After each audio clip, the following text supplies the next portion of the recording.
Hello everyone, good evening. This is Captain Dhankar.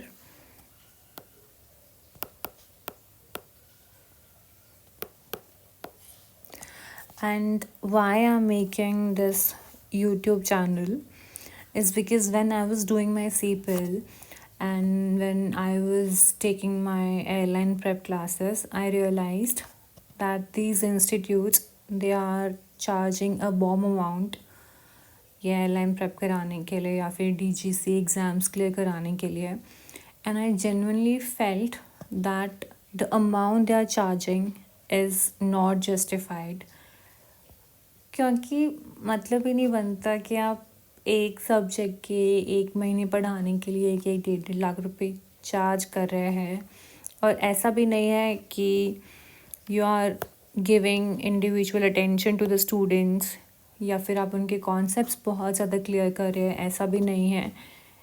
It is just कि आपके DGC के papers हम clear करा देंगे. तो मेरा क्या पर्पस है ये यूट्यूब चैनल स्टार्ट करने का? मेरा पर्पस है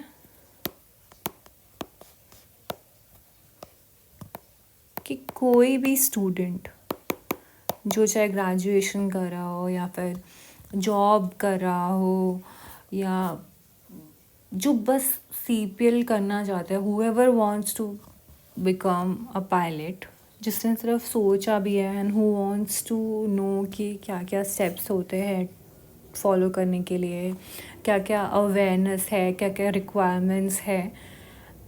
तो to the best of my knowledge I would like to share it on this channel and my purpose, my dream is कि कोई भी इंसान जो CPL करना चाहता है, जो DGC पेपर्स क्लियर करना चाहता है, वो कभी भी एक भी पैसा वेस्ट नहीं करे to join such classes just to clear DGC papers या फिर एयरलाइन प्रेप के लिए.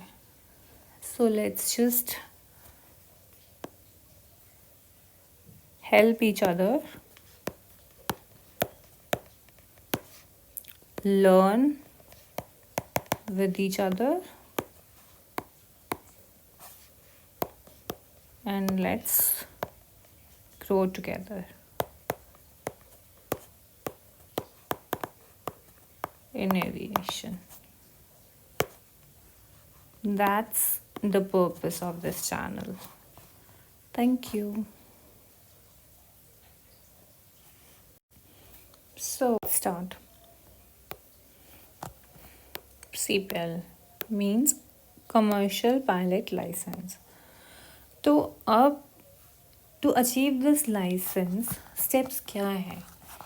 आपको कुछ 200 आवर्स इंडिया में अगर बात की जाए तो 200 आवर्स आपके पास फ्लाइंग एक्सपीरियंस होना चाहिए, जिसमें से मोस्टली हम लोग क्या करते हैं कि 185 आवर्स हम लोग सिंगल इंजन पे करते हैं और रेस्ट 15 हम लोग मल्टी इंजन पे करते हैं. This is the perfect idea. क्या मतलब आइडियली आपको ऐसे करना चाहिए. लोग 200 घंटे भी सिंगल इंजन पे कर लेते हैं, पर if you want to fly an airline तो दिस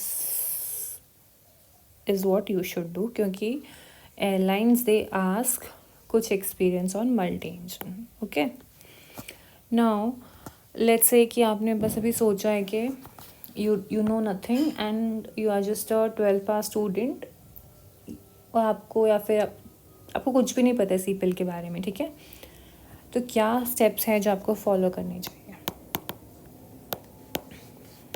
ठीक है, मेरे हिसाब से फर्स्ट आपको जानना चाहिए कि आप मेडिकली फ़िट हैं या नहीं टू बिकम अ पायलट.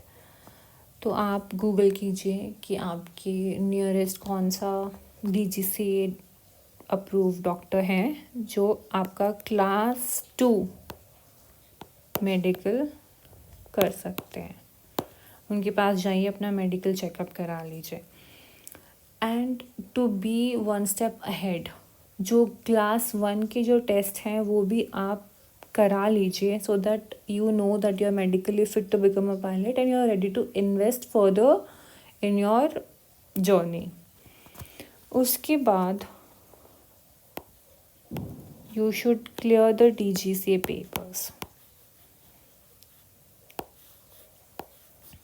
अगर आप प्लान कर रहे हैं to fly in India, then you have to clear 5 papers. If you want to fly outside, then 3 paper आपको क्लियर करने हैं, ठीक है। जो 3 है जो आपको दोनों में ही करने पड़ेंगे, एक है met, first is met, second regs, third navigation, fourth and fifth. ये दोनों अगर आप बाहर से कर रहे हैं, बाहर से अपनी फ्लाइंग प्लान कर रहे हैं, तो you don't need to clear these 2 exams which are टेकजेन एंड RTR एग्ज़ाम, ठीक है। मेट एग्ज़ाम में बेसिकली वेदर वगैरह के बारे में जो फ्लाइंग के लिए बहुत इम्पॉर्टेंट है वो सब पढ़ना पड़ता है।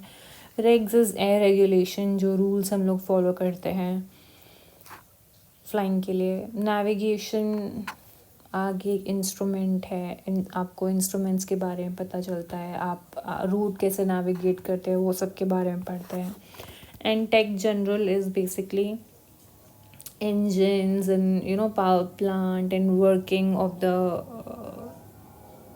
aircraft, how do we actually fly generally, मोटा मोटा हर चीज़ उस टेक जन में कवर हो जाती है। RTR is basically you get a licence, जिसमें आपको पता चलता है कि आप बात कैसे करते हैं ATC से, ठीक है। तो these are the 5 exams. After this जो थर्ड स्टेप होता है वो मेरे हिसाब से एक्चुअल फ्लाइंग होनी चाहिए। ये सब करने के बाद आप अपनी फ्लाइंग स्टार्ट कीजिए। 200 आवर्स और एक ELP भी होता है। ELP is English language proficiency. उसके बाद आप अपने डॉक्यूमेंट सबमिट कर सकते हैं। ऑफ कोर्स क्लास 1 मेडिकल कराने के बाद then you submit your documents to get your license.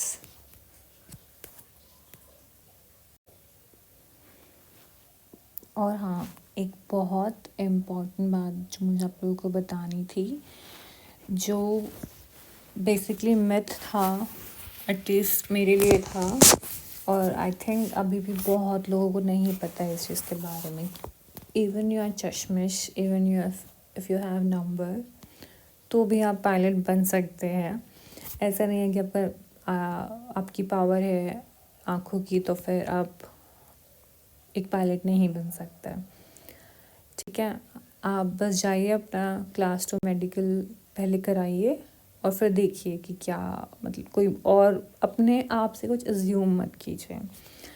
और सेकंड जो एक बड़ा फैक्टर है काफ़ी लोगों के लिए, दे थिंक कि अगर उन्होंने 11th और 12th में फिज़िक्स और मैथ्स